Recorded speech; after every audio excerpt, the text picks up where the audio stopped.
একটা জায়গায় থাকলে হবে না। জুলাই কিন্তু আবাবিলের মতো সব জায়গা থেকে আসছিল, ডানে বলেন, বামে বলেন, আস্তিক বলেন, নাস্তিক বলেন। অতএব এই পুরো জনগোষ্ঠীর আকাঙ্ক্ষাকে রিপ্রেজেন্ট করবার মতো যে তর্ক, যে লড়াই, যে ভাষা, যে খোরাক, যে সাহিত্য, যে কবিতা, যে ছন্দ দেওয়া দরকার, সেই ছন্দর আসলে আমরা উদ্ভাবন করতে পারছি কিনা ক্রিয়েটিভ জায়গা থেকে। এবং এই লড়াইতে এইটা গুরুত্বপূর্ণ অনুষঙ্গ হিসাবে মাথায় নিতে না পারলে শুধুমাত্র খুব সামান্য ট্র্যাডিশনাল কাজ করে এই লড়াইতে আপনি জায়গা করে নিতে পারবেন না। এই লড়াইটা অনেক বড় একটা লড়াই। ইন্ডিয়ান হেজিমনির যে কালচারাল ফ্যাসিবাদ আছে, কলকাতার যে ফ্যাসিবাদ আছে, এগুলো অত্যন্ত পাওয়ারফুল ইনস্টিটিউশনস যারা বাংলাদেশে বিভিন্ন ফর্মে কাজ করছে।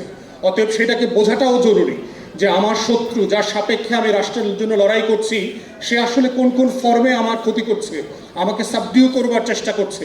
সেই সাবডিউ করবার প্রতিষ্ঠানগুলো কারা কারা, সেই প্রতিষ্ঠানগুলো ফাংশন করছে কিভাবে, তাদের স্ক্রিপ্টগুলো কি কি, কোন ভাষাকে, কোন শব্দকে, কোন জবানিকে তারা প্রমোট করছে, যেই জবানি আমার মাটির না, আমার না, আমাদের না, সেটাকে আবার ফিরায় নিয়ে আসতে হবে।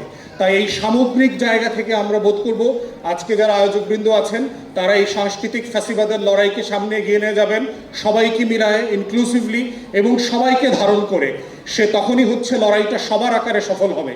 সেই লড়াইয়ের জন্য আমরা আহ্বান জানিয়ে আমার বক্তব্য শেষ করছি।